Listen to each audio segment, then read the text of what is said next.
Good morning, everyone. Thank you for joining us today for our webinar reviewing the governor's fiscal year 2026 budget recommendation. Of course, we know Governor Whitmer issued her budget proposal 2 weeks ago, and Craig Thiel and I have been busy trying to digest it and analyze it. We've put together a set of presentation slides for you today that we'll go through and try to kind of get underneath the budget numbers, and hopefully this will come in handy for those of you budget watchers who are trying to follow this year's budget deliberations as those advance to the legislature.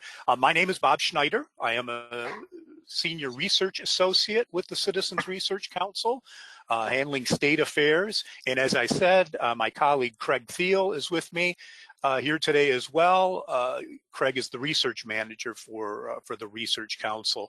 I'm going to walk you through the general fund budget proposals, and you're going to hear later from Craig Thiel on the education budget. We are pleased to be hosted today by MERS News. We're going to hear from Kyle Malin and Sam Schreiber later, and do some Q&A after the webinar. And so settle back for that when we're finished. Be aware you are all muted, and so we cannot hear you. There is a chat feature, but we're not planning to take questions during the webinar on the chat. Certainly feel free to enter questions that you have, and we will try to get back to you. But we'll hopefully go through the webinar for about 40 or 45 minutes, spend some time with Kyle and Sam at the end, and then wrap up hopefully by noon. Be aware the slide deck is available online at the link you see there. If you go to our website, crcmich.org, you can click on events, and this will be the first link you see under events. If you click on that link, it will take you to a separate page, and you will see the slide deck there that you can view now during the webinar, or if you want to access it after the webinar, this will continue to be available at that link. So thank you for joining us. Just really quickly, the Citizens Research Council, I'll do our promotional commercial here really quick before we get started. We are 106 years old, going on 107 years old. Actually, no, 108 going on 109 years old. I hope you're familiar with us. If you're on this webinar, I'm guessing that you are. We are a nonprofit public policy research organization, and our mission is basically to promote good policy by helping both lawmakers and the general public understand what's happening in Michigan at the state level, at the local level. We do rely on contributions for our funding.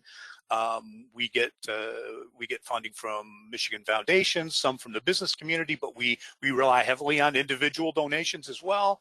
If today's webinar has value, if other research that you've looked at from us has value, please consider putting us on your list when you formulate your charitable contribution list for 2025, and we'd be greatly appreciative of that. So let's get started. We'll jump right in. The first, I'm going to review the state revenue picture in a broad sense. What just happened with revenues, and what impact does that have on the budget that the governor just introduced? First, this chart shows the January revenue estimates for general fund, general purpose revenue. You may already be aware, we got good news in January. Revenue is up about $500 million across fiscal year 24, 25, and 26. The blue line is last May's estimates. The orange line is the January revised estimates. Important to note, all of this has to do with fiscal year 2024. We basically had $550 million drop on us unexpectedly. And if you look, the slope of that line doesn't really change much. So that's just carried forward. Our starting point is up, and we expect continued growth. The economists forecast that. Very important to note, one thing I would add is that fiscal year 26 revenue and that sizable jump of over $590 million, the vast majority of that is due to some expiring corporate income tax earmarks. The biggest one is the earmark for the SOAR fund. So without that, we would have had very little revenue growth in fiscal year 26. That's very important for the pictures we're going to look at in a moment. And that's this picture. So this is what we're looking at for the general fund. What do those revenue adjustments mean? Again, that orange line is revenue. That red dotted line is basically everything we're carrying in from last year's budget. All the ongoing general fund, general purpose appropriations. We have to add in revenue sharing, which isn't appropriated as it's kind of a technical thing. It comes out of the general fund pot as well, even though it's not appropriated that way. We have a new tax credit for research and development that we had to add in as a tax expenditure. Big picture, we have over $1 billion in revenue surplus. That equates to almost 7.5% growth. That's pretty sizable. Very important caveats that we're going to see in just a few slides. Most of that surplus goes away with cost pressures that we knew we were coming. Human services caseloads, state employee, payroll adjustments with raises and so forth, eat probably 2/3 of that away.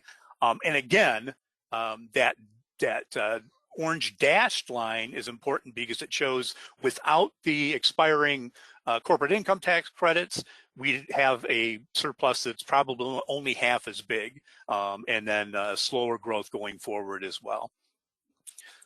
On the school aid fund side, again, very much the same picture. The adjustments are slightly smaller, but everything has to do with fiscal year 2024.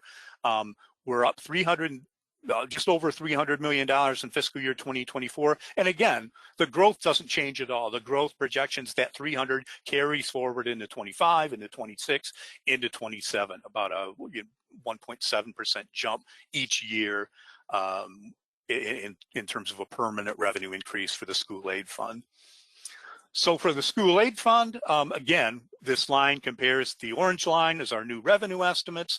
The red dotted line is what we're carrying in from last year, how much it would take just to maintain the fiscal year 25 budget. And you see, as with the general fund, we have about a $1 billion surplus. That's room for over 5.5% growth. That's really healthy. And the good news for those of you who are interested in the K-12 budget and school aid fund appropriations, that's real. I mean, that there isn't going to be anything in terms of baseline adjustments that gobble all of that up. So $1 billion general fund, $1 billion school aid fund, good healthy growth going forward.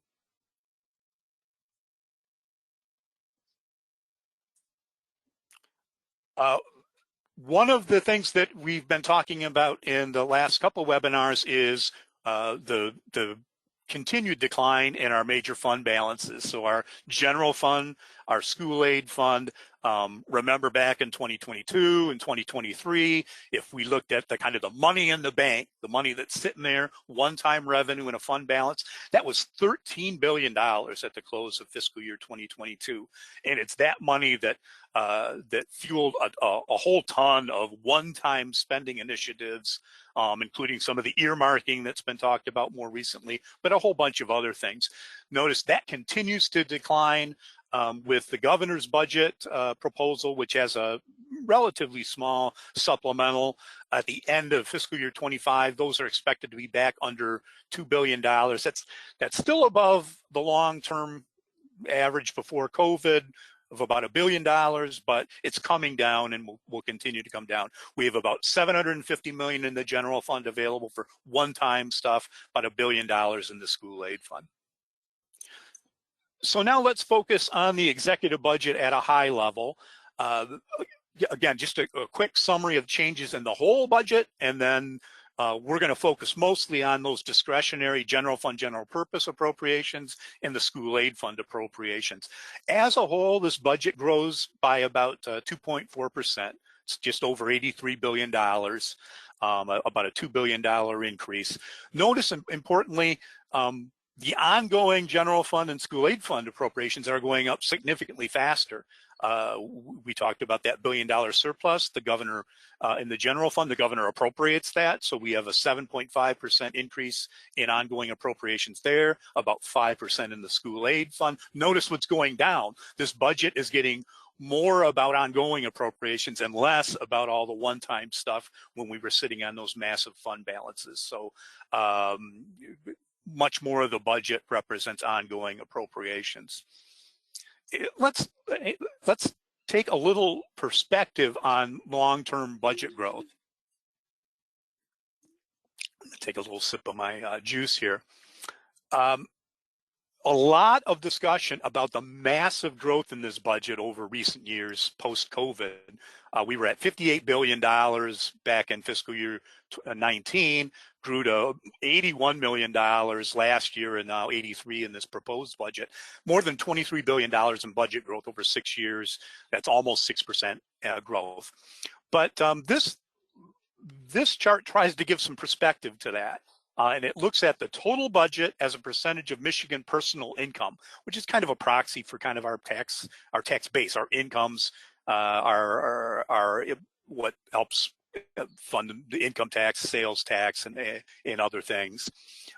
Notice over the long term, the budget's been about 12% of Michigan personal income, and we see two big spikes in that. One during the Great Recession, fiscal year 08, 09, when incomes plunged, quite frankly, as much to do with incomes as anything. And then post-COVID, we had this other spike, largely driven by a boom in state, less about income, because we only lost a lot of income for a couple months before we recovered a lot of employment. More about all the federal revenue coming in and the booming state revenue that was also coming in to fuel that growth. But notice now, once we're back to 25 and 26, we're really back to that 12% kind of long run baseline, really back to normal. Because as the budget's grown, so have prices and costs and incomes. They've also kind of surged, particularly with inflation. With this proposal, we are really back to a much more normal looking budget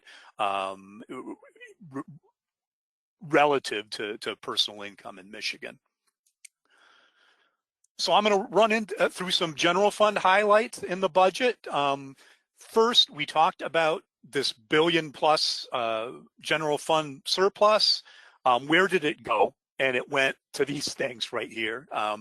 Baseline adjustments. So these things listed on the first table here in this page aren't new programs. They're not increases to current programs. They're adjustments to current programs, health and human services caseloads, particularly Medicaid, but also public assistance, child welfare costs, our child care subsidy. No changes to policy or eligibility levels, but just how many people are participating, how much medical inflation is going up for Medicaid, and it's a huge amount, more than normal. Also, state employee wages, retirement insurance costs are up by $120 million. Those baseline adjustments are $726 million in general fund. That's 2/3 now of that $1 billion surplus that we saw. And if you've been listening to us, we have not been referencing in some of our podcasts after the crack, we weren't saying $1 billion surplus. We were saying maybe $450 million. That's why. We kind of knew this was coming, and we're aware they're a little higher than I expected, but those baseline adjustments made a difference. On the other side, there's some fund shifting to save general fund, in particular a school aid fund, to general fund to school aid fund shift in higher ed we'll talk about later. If we add those things together that help free up general fund with the baseline adjustments, it gets us where we were talking about after correct, about a $450 million general fund general purpose surplus for anything else besides all of these baseline adjustments. The big budget this year, as it is often, but the standout budget this year is Health and Human Services. If we look at ongoing permanent new investments in this budget, they total $377 million. $172 million of that coming from the general fund, by far the largest. That's about 40% of that remaining $450 million we just referenced. Medicaid, some Medicaid enhancements, child welfare, crime victim grants are some of the big changes.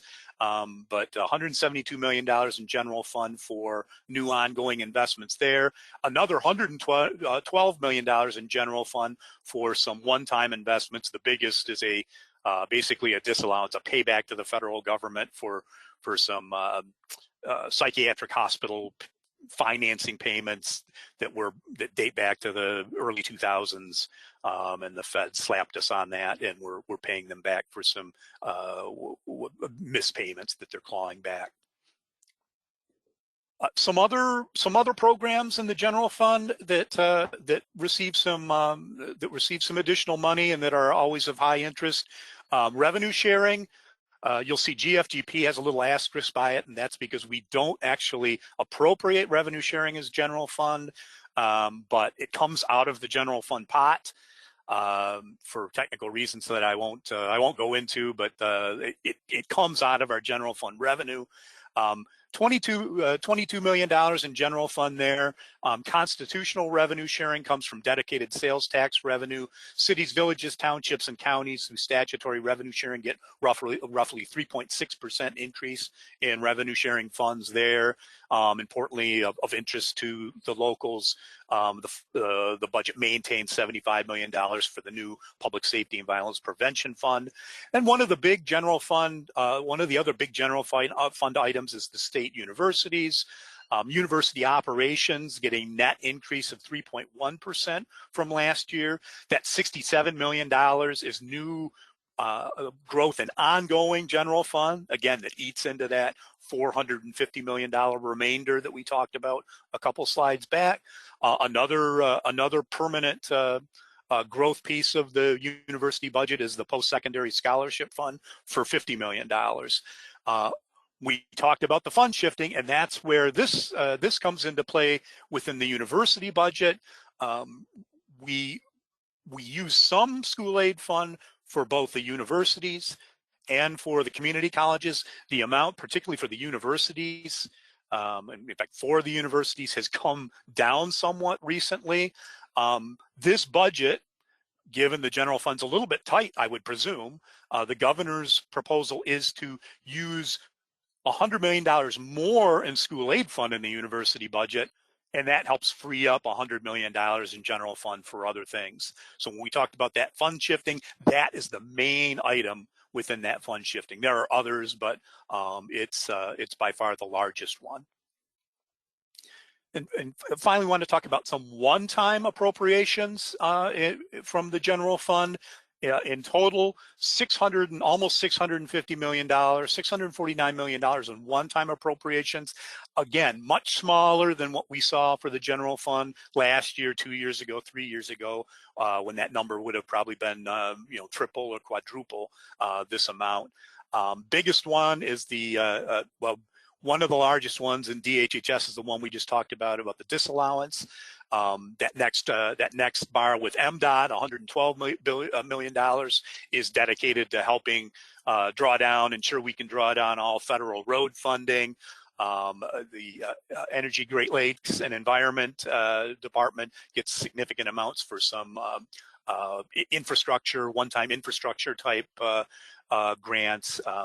All in all, the one-time appropriations, though, are down significantly from what they were in prior years. So with that, I am going to turn the mic over to my colleague Craig Thiel, and he will walk through the education side of the budget. Craig, it's all yours. Super. And I'm going to kick it back to Bob at the end, just so people know the road ahead, to kind of look out a couple fiscal years to see the condition of this year's budget or this proposed budget relative to some of the demands in 2027, and then we'll wrap up with some questions. Just background on the context for this budget. Michigan students, K-12 students, are struggling academically. This has been a challenge for districts across the state. The pandemic, school closures, move to remote learning has all compounded on students' ability to hit key academic benchmarks. I'd note that the pandemic amplified some of the trends, negative trends that we saw going into the pandemic, and made those challenges even greater coming out of the pandemic. And then students having spent a lot of time at home, remote learning, and for other reasons are dealing with severe mental health challenges. Young grades, high school, middle school, kind of across the board. Another important point to recognize is that last year's budget did not include a base increase to the foundation allowance. So schools have been held for the last 2 years at a $9,600 per pupil foundation grant. Last year's budget, in lieu of increasing the foundation, reduce the amount of contributions that districts need to make for unfunded teacher pensions. This resulted in ongoing savings for districts of about $400 per pupil statewide, but those amounts varied substantially. So this budget will provide an increase to the per pupil, the first one in 2 years. I would note also that contribution rate decrease was made permanent in state law and will be in effect this year. As Bob just mentioned, an improved revenue picture for the general fund, and then more so for the school aid fund, has generated some surpluses, both one-time and ongoing. And this will help fund what I'm calling inflationary plus growth in the SFA, school aid fund appropriations. And then finally, big picture, this is a budget proposal that largely reflects priorities from previous budget proposals from the governor. Unfinished learning coming out of the pandemic, student tutoring, investments in student mental health, expansion of pre-K, and investments in early literacy. This budget also focuses on providing differentiated funding to meet unique learning needs of students through increases in at-risk funding and continued funding for special ed programs and programs for students learning English. Overall, this budget is an inflation plus increase to the major funding streams. So we see 4% increases to the foundation allowance, at-risk funding. Again, the budget is a mix of ongoing spending as well as one-time. The chart on the right shows a history of the all-funds school aid budget. So this would include federal funds, state dollars that are flowing in the school aid fund, including the appropriations for higher education. And you can see here how just a few years ago, the budget was comprised of almost $4.5 billion in one-time appropriations. And if we go back even further, we had almost $6 billion in one-time appropriations. So the amount of one-time appropriations has kind of trending down, and that's the case with this budget proposal. But at the same time, the ongoing appropriations in the school aid fund are increasing, and ongoing spending's up about 5%. This is consistent with what Bob was sharing with you on the revenue side. And then we're seeing the spend down of the one-time surpluses. So looking at this chart here shows you the year-end budget surpluses in the school aid fund broken out by what's considered ongoing and one-time. Going back to FY 2022, We had a school aid surplus at the end of the year of about $4.5 billion. That's halved in 23, halved again in 24. It stays pretty steady in 25, again, because of the improvement in school aid revenues coming out of the January revenue conference. But by the end of 2026, if the budget the governor's proposing comes to be, there'll be nothing left in the bank, either in terms of ongoing resources that are flowing into the school aid fund or one-time resources. I will note, this is kind of a little wonky, but it's an important piece of the overall pie of the school aid fund. Back when we had these large surpluses that Bob mentioned and I just mentioned, there was an effort to put a good chunk of those surpluses, those one-time surpluses, kind of into reserve funds that are part of the school aid fund, creating a new rainy day fund specifically for schools, a pot of money for school infrastructure investments, a pot of money for declining enrollment. And the thinking there was to put these one-time resources kind of off on the side and slowly draw those resources down as the needs arise. For this budget proposal, the governor's recommending a $341 million deposit across a number of these reserves again, and then is asking for spending authority to spend $244 million. So you can see by the end of 2026, these reserve fund balances tick up almost $100 million. So there's $2.2 billion remaining in these reserve funds at the end of 26. And these really are resources that are available. They have not been appropriated yet. They're just sitting in the reserve funds. There are some statutory restrictions on how they can be used, but the legislature put those restrictions in and certainly could change them if the desire is there. This is a question that's coming up a lot, and I thought I'd just spend a real quick moment on this, the role of federal funding in K through 12 education. The chart on your right here shows the estimated total K-12 operation spending in 2026. So this would be reflective of the governor's budget, as well as the piece, the local piece, our estimate of the local taxes that don't flow through the state budget. As you can see here, about 9% of the total operational spending across the state is coming from the federal government. Almost one half of this is through two programs, the Title I program that's designated to serve students at risk from low-income backgrounds. That's about $600 million. And then the IDEA funding for special education services, about $500 million. From what we can tell right now, the funding is safe. The Trump administration has sent out a number of executive orders, but these funding streams are controlled by Congress, and Congress really hasn't weighed in here yet. So I've got the funding is safe for now, but let's see how Congress responds to the Trump administration's executive orders and also his budget proposal that'll be coming out.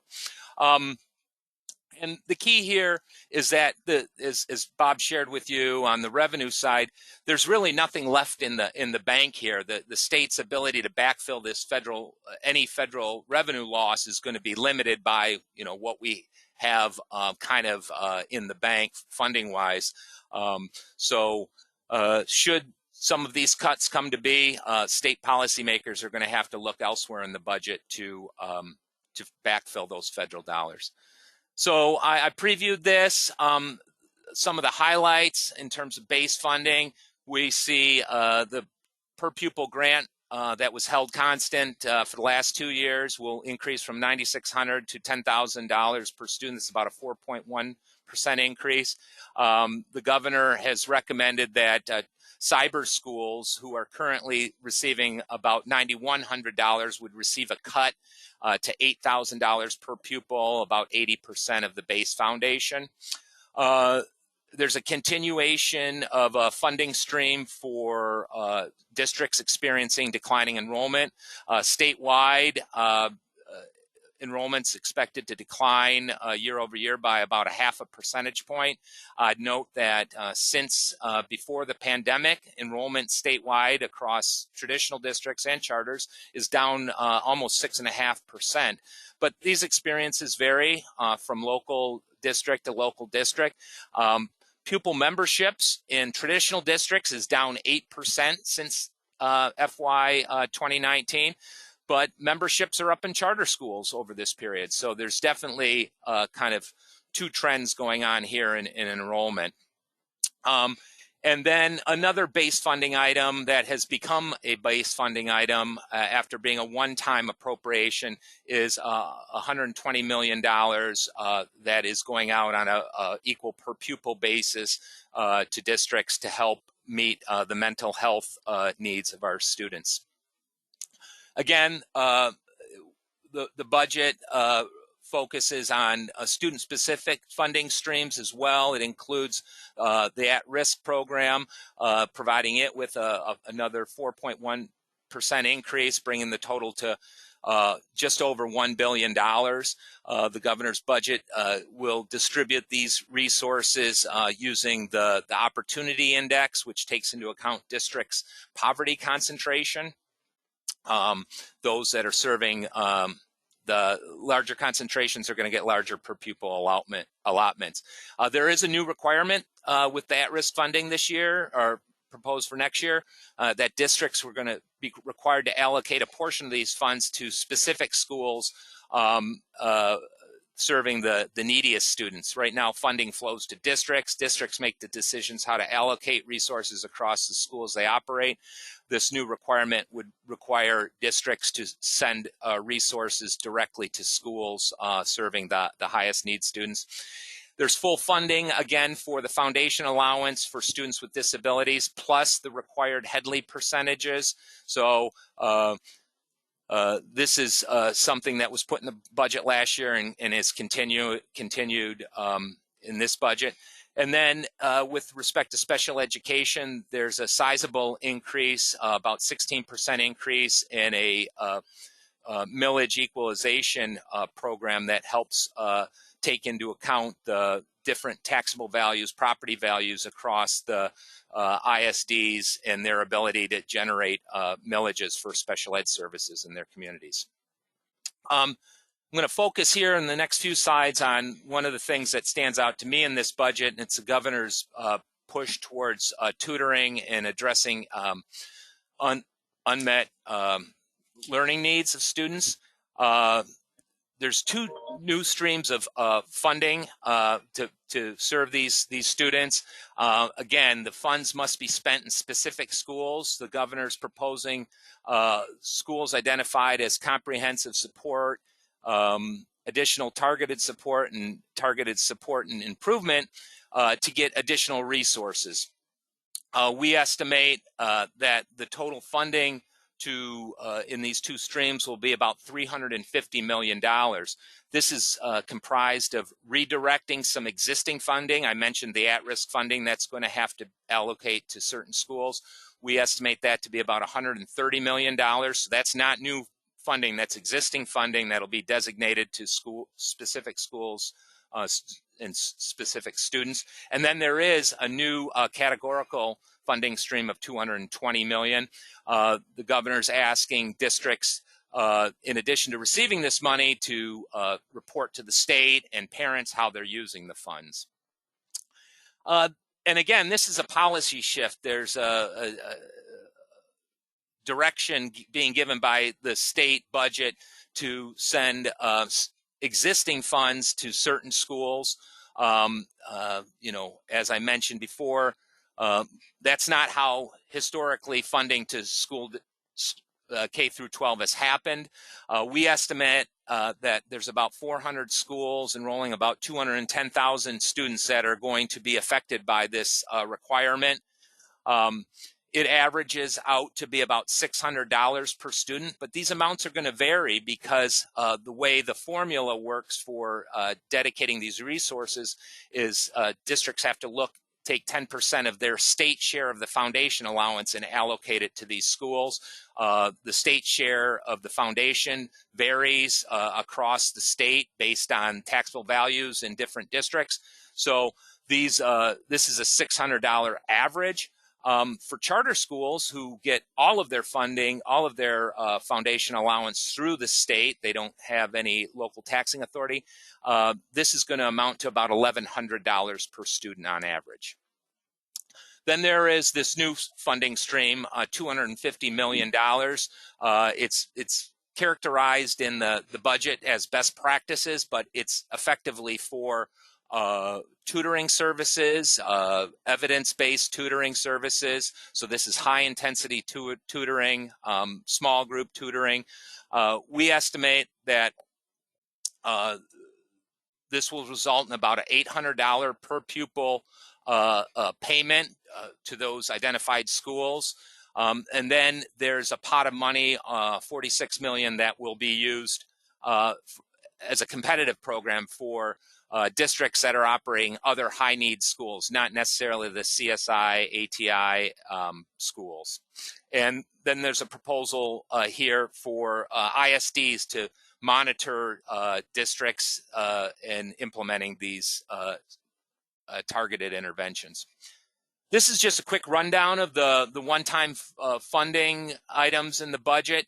I would note here there's about $863 million in one-time resource appropriations. This is down from almost $1,400 in the current year budget, so that's a reduction. But a number of these items have been previously funded, so they are, while they're labeled as one-time, they're effectively, at least in the recent past, are somewhat of ongoing programs. For example, expansion of the preschool for 3-year-olds. This is another investment in that program. District transportation grants has been funded at $125 million last couple years. Pre-K expansion, teacher recruitment, declining enrollment, all of those items have been in previous budgets. And with those one-time appropriations and the effort to create new funding streams for school, I just have to kind of reflect on really this push and pull between the state providing base funding versus categorical funding for schools. We've seen a substantial growth in these grant funding streams in recent years. If you look at what they're targeting, they're largely reflective of policy preferences of the Democrat majorities in the legislature. They have been fueled by the budget surpluses that we discussed. Some of these items have moved off budget through the use of reserve funds. So it would require a legislative action to change the use of those funds. But at the end of the day, this is resulting in grant funding becoming a larger and larger portion of the overall K-12 funding stream. And this entails some serious budget trade-offs. At the highest level, this means less discretion at the local level for programming state funding to meet student needs. This is, in effect, the state saying, we know what's best for schools across the state. Let us determine how to send those resources to districts. So before I turn it back to Bob here, just some high-level takeaways from the slides I shared with you. Again, projected ongoing one-time surpluses will be gone by the end of FY2026. Those resources are programmed into this budget, both in ongoing appropriations, which are up about $1 billion, as well as some new one-time appropriations, as well as a continuation. Overall, the one-time appropriations are cut about $400 million year over year. The ongoing appropriations, base funding items are seeing inflationary increases this year because of the revenue growth that's available. But these increases come on the heels of a 2-year freeze in the per pupil foundation. And then, as I just got done sharing with you, our observation, the continued growth in categorical funding does not appear to stop with this budget. There's a continuation of that trend. And the preferences of state policies makers may or may not align with the local needs of school districts and the students that they serve. So with that, I'd like to turn it over to Bob to bring us home. Thank you so much, Craig. So we're going to wrap up with a look at what this budget now means for next year and future budgets. If the governor's budget were to be enacted, looking ahead to fiscal year 27, now how much room for growth is available? Now what's the money in the bank fund balance for the general fund and the school aid fund?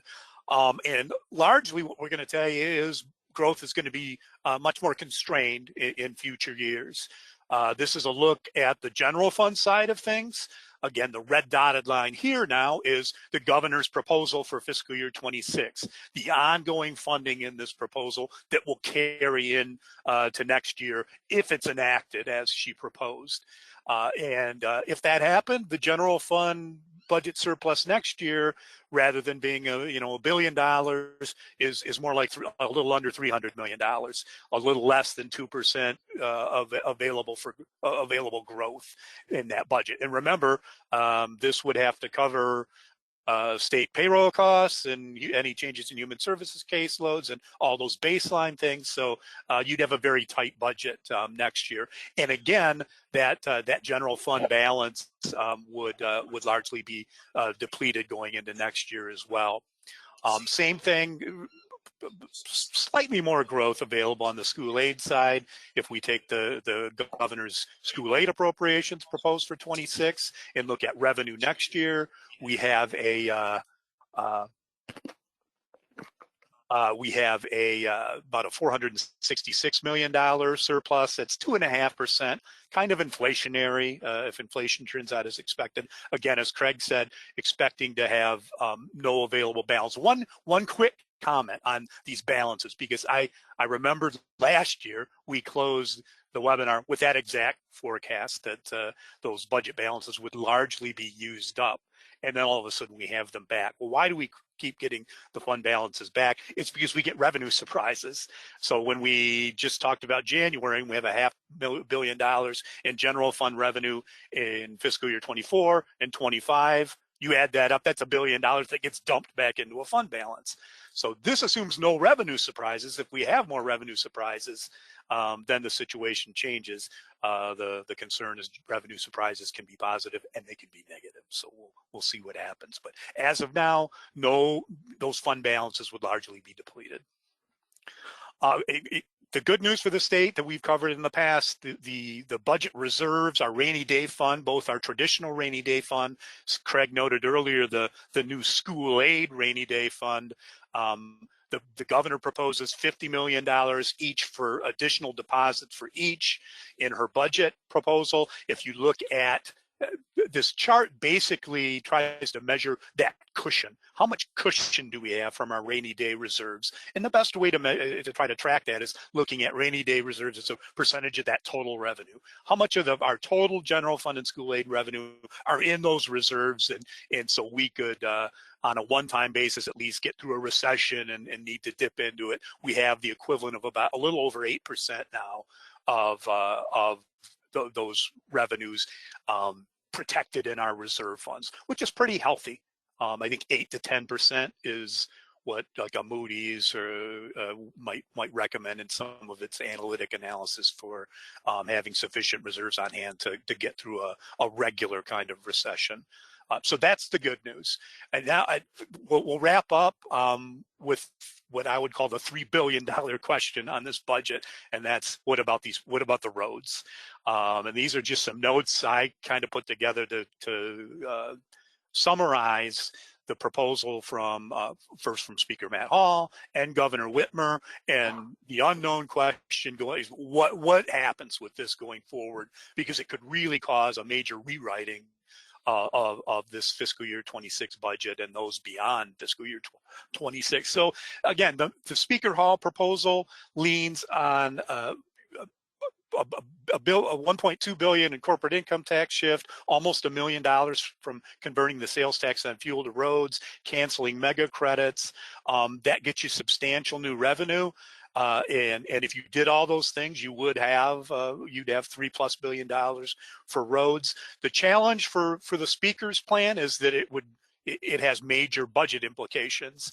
Probably at least $2 billion in general fund needs to be shifted over to the roads in order to accomplish the income tax shift, in order to hold harmless schools and the sales tax shift, because normally schools get a good chunk of that sales tax revenue on fuel. So that's $2 to $2.5 billion in freed up general fund needs to be moved to accomplish that plan.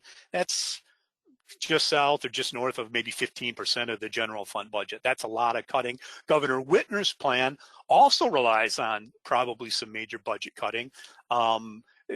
We still have just an outline sort of her plan, but you know, she's looking at about $3 billion, a little more, $3.2 billion in new revenue from business taxes. Again, that same sales tax on fuel shifted to the roads, the marijuana tax increase. But even there, if I run the numbers, she specifically says that points to $500 million in general fund budget cuts. Responsible budget cutting, as she calls it, and that would help to facilitate her plan. It looks like she needs probably another $500 million to me when I kind of look at the numbers. So even Governor Whitmer's proposal probably is 6 to 7% cuts in the general fund budget. I'm assuming the general fund budget in order to facilitate her plan. K-12 schools are probably nervous as well, because we just saw in the governor's proposal a plan to use more of the school aid fund for universities to free up general fund. You could do more of that. You could push more of that school aid fund to universities and use that to free up general fund. So the school aid fund cannot be spent on roads, but this school aid fund to universities could be an avenue to free up general fund for the roads. So just big picture, this is a major question mark. It's not clear the path this is going to take, but you would have some major budget rewriting to do if either of these road proposals takes hold, or some compromise proposal going forward. So that brings us to the conclusion of our webinar. We thank you for joining us today. We will have an archived version of this on our website. So if you have friends who missed us, let them know they can find this webinar recorded on our website sometime very soon, probably within the day. With that, I'm gonna conclude. I'm gonna welcome in Kyle and Sam, if they are both here with us, and ask them if they have questions. We can do a little Q&A before we wrap up. Thanks, Kyle and Sam. I'll turn it over to you. Well, thank you very much, Rob. I appreciate that. And Craig, it was a great presentation. And I'm glad that you ended with the roads, because that's kind of where I want to pick up from. It looks like that neither the governor's plan or the speaker's plan, when you really get down to it, really add up from a numbers standpoint, and that there are some significant question marks on both of them in order to really get to that $3 billion. Is that a fair assessment? I think it's a fair assessment, Kyle. I think the speaker's plan points to real revenue, but I think the speaker was pointing to the fact, I think the challenge for the speaker is, the speaker said, look, we got some new revenue in January. I'm going to make sure we get rid of earmarking that we've seen in past budgets. I'm going to propose to end the mega credits that go to the business community. The mega credit, there may be legal problems with doing that. And those other things that he pointed to, the governor's budget proposal that just was released relies on those revenues that we found in January. It already assumes that the corporate income tax earmarks go away, and it doesn't include any new legislative pork kind of earmarking. So, and we don't have any extra revenue. So the reality for the speaker, there's a whole lot of revenue that has to come from somewhere else in the budget to make his plan work. The governor's plan, I think you're right. I can't get the numbers to add up to $3 billion with only the $500 million in budget cutting that she directly sort of referenced in her narrative that accompanied her plan. It seems like it will take more than that. I'm going to assume the governor also wants, when she does the sales tax shift from to the roads, would plan to hold schools harmless, hold revenue sharing harmless, hold public transit harmless, because those things all get a share of that revenue now. And if she does that, then she needs more budget cutting to make her plan work.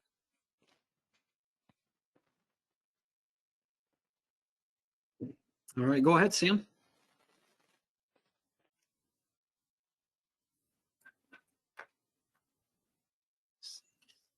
Let me get Sam. Yeah, I don't see Sam in the panel. She might not be able to get through right now. Yeah, I'm afraid. I just got a message from her, said that she has her hand up and she's muted. Oh, let's see where she's at.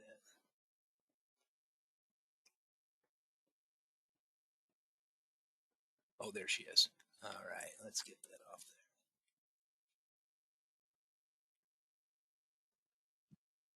there. Hold on, we'll get it. She's self-muted. Tell her to unmute herself. I've unmuted her.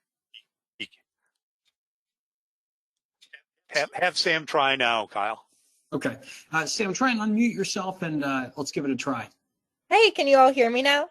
We can. Welcome, Sam. Yes. Hi. I apologize for that, but I am so thankful to be on. Thank you so much, CRC, for putting this on. So I have kind of a two question in one when it comes to road funding. I'm just curious, how much of the school aid fund comes from taxes paid at the fuel pump, such as sales tax? And if the governor wanted to backfill that, what money is actually available to do that kind of backfill for the school aid fund? Yeah. So I think with that number changes with gas prices, since it's a 6%. It's a 6% sales tax. I think the governor's number was higher than the speaker's number. I think the speaker's number is probably pretty close.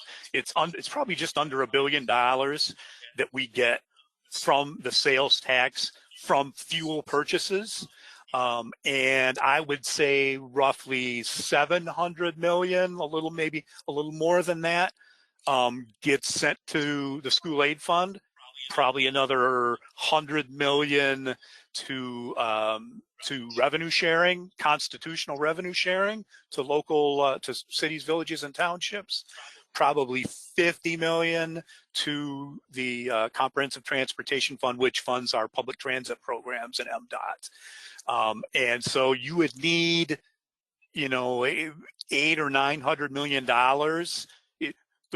There'd be $800 to $900 million less for those things and a little bit from the general fund too, if you shift the sales tax to a motor fuel tax instead. So you need $800 or $900 million from somewhere else to do that. With the governor's budget proposal, there isn't any more money anywhere else. So that's the bottom line. If her proposal from 2 weeks ago is the starting point, you need to find $800 or $900 million, presumably from the general fund, or do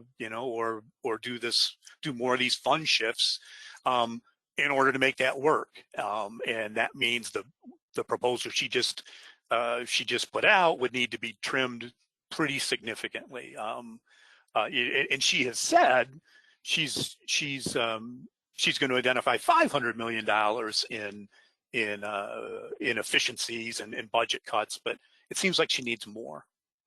So, I mean, just a quick follow-up. I mean, based off of hypotheticals or just using your imagination, Bob, I mean, where are some areas in the Michigan life where you can dig up some extra dollars? Yeah, that's the, you know, that's the big challenge.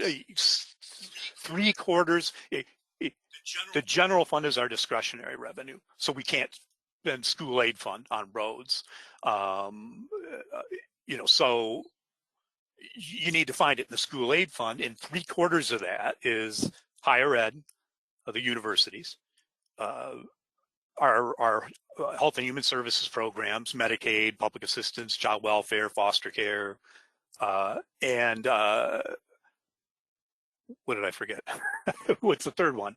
Higher ed. Oh, corrections, our prison system. So, you know, it's going to be, the corrections budget is the corrections budget. That's tough to get a lot out of. The universities would probably have to get cut significantly. Maybe you make some changes to Medicaid policy to restrict eligibility, to not provide for certain medical services. And then there's all the other areas of the budget. If you're going to find that kind of money, you just need to flat out eliminate big major programs. You know, the speaker would refer to the MEDC. You could really carve that MEDC budget up, but it's still, you eliminate the whole MEDC. It's not enough. So that will be the challenge. You know, where does this eventually go in terms of the final road plan, if there is one? How much is going to be new revenue from new taxation? How much is going to be shifting from other places? And then finding those other places is going to be a really challenging endeavor. Craig, I had a question for you here on the school aid budget. As you were showing the budget, I got to ask, is the current spending on the school aid fund, is that sustainable going forward 2-3 years? Well, Bob finished with his kind of thoughts for the next year, and I think he has kind of an inflationary increase. So, you know, the ongoing appropriations, the foundation allowance, at-risk funding, those items can probably be accommodated with this revenue growth. But growth in these categorical grants that I talked about, especially the ones that have been converted from one time into ongoing to reflect kind of state level policy preferences, those probably can't be increased, you know, within the revenue projections that Bob shared with us here. You know, the foundation allowance, again, is funded from a local tax based on the number of, and then paid to districts based on the number of students. Declining student enrollments and increasing property values, taxable values, has resulted in the state effectively having a little more wiggle room with the state portion of the foundation allowance the last few years. So, you know, to raise this year, for example, the foundation is going up 4%. The state is to fund that after you net out the decline in student enrollment and tax and take into account the taxable value growth. If the state were just funding that on its own, it would be about $500 million, with the local share picking up its piece and the declining student enrollment.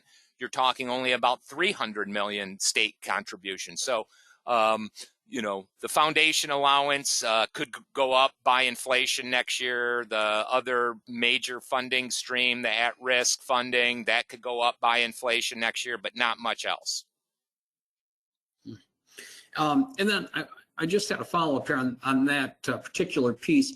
You mentioned the governor's proposal to use more of the the school aid fund to take pressure off the general fund. I know that when she was on the campaign trail, she was trying to eliminate that, trying to stop using the school aid fund to fund universities and community colleges. Why is it so hard to break away from that? I'll try to handle that one because it's kind of the difficulty is that I think it's a difficulty that the governor and the state budget office, I presume, just incurred, and why they reversed trend, because it has come down. The universities in particular had a greater proportion of that school aid fund, and it's been diminished a little bit over the years, but this is a reversal of that trend. And it's because long term, if you go look long term, the general fund has generally been tighter than the school aid fund. Especially sales tax really particularly boomed during the COVID years, and the school aid fund leans heavily on sales tax revenue. General fund is a lot of income tax, corporate income tax. So it's just that tightness of the budget. If you want to say what's left, Craig, what's roughly the school aid fund in universities right now? $500 million. Yeah. So $500 million. If you want to get rid of that, you either need to cut the universities significantly or find new revenue, and it's just right now it's just not there.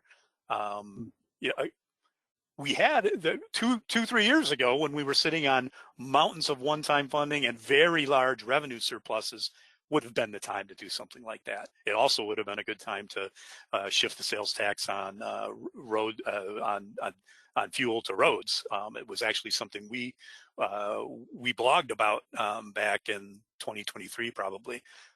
Right now, the budget is tight, and that's what makes it tough. You got to find, you either need to cut the universities, or if it's the community colleges, you have to cut the community colleges or find new revenue. And at this moment, there just isn't much there. So I want to ask about tax cuts. I mean, if the legislature wanted to approve a new type of tax cut, like returning to the 4.05% income tax, or the governor's proposed payroll taxes for payroll tax cuts for businesses, how would that impact the flow of budget growth right now? It would, it would largely eat it up. I mean, going back, if you went back to from 4.25 to 4.05, that's $750 million, mostly, mostly general fund. So, you don't, that little bit of growth that you have is gone. You would have to, again, there would be immediate needs to cut the budget to make that fit. So yeah, you can't, this budget, the governor, the budget the governor just proposed wouldn't be, you couldn't implement it and do that without cutting significantly into that budget. Yeah, I mean, that leaves me to a follow-up question. I mean, obviously, one of the huge kind of topics is a Renaissance Center rescue dollars for downtown Detroit for that redevelopment. I know that a part of that redevelopment project is a proposed $250 million transformational brownfield program from the state. Is that sustainable, would you say? I'm assuming that's probably a one-time expenditure. And if I'm right about that, and I'm almost certain of that, but I don't know that for a fact. If it's a one-time expenditure, whether it's for that or anything else, $200, $300, $400 million, it's much harder to do that now. But it probably, it's more sustainable than a permanent change of the income tax, a permanent new $3 billion for roads or what have you. So I think you could probably find a way to make something of that nature work, but not nearly as easy as you could have just a year or two ago. Hope that answers your question. Well, great. It looks like we've gone a little over an hour, guys. So I'm fine wrapping up if you guys are good. Yeah, Kyle, real quick, we did get one question through the registration app that I wanted to address. Someone asked about, and I covered the item here in my points about the school aid fund appropriations, asking about the funding stream for district transportation costs. This is something that the question asked whether or not it will continue in the budget, and if there's funding available in the out years. And my response would be, this is one of those items that initially appeared as a one-time item and has effectively been converted to an ongoing item, but it's being funded out of one of these reserve funds. So what has occurred is each of the last 2 years, there's been substantial deposits of one-time resources, school aid fund resources, into a student transportation reserve fund, and then the budget appropriates those dollars out for that specific year. This budget proposal follows that same trend. There's a $136 million deposit into the student transportation fund, and then this budget on the flip side turns around and appropriates $125 million for schools transportation needs. But if future deposits aren't made, then that line item won't have the funding from this reserve fund to carry forward. So right now I see it as a one-time item that kind of getting funded out of one-time resources, but this has happened for each of the last 3 years. And again, it's partially a function of these revenue surprises that we've had in the last couple revenue conferences. Good for that's no other questions in the box there. Okay. So that's, we're going to wrap up. Thank Kyle, Sam, thank you for joining us. Thank you for, participating again. We always, we like this partnership and appreciate your involvement. Everyone listening, thank you for your time today. Again, go to our website, crcmich.org. You will find the slides, and eventually we're going to post a recorded version of this that will be up permanently archived. So thank you again.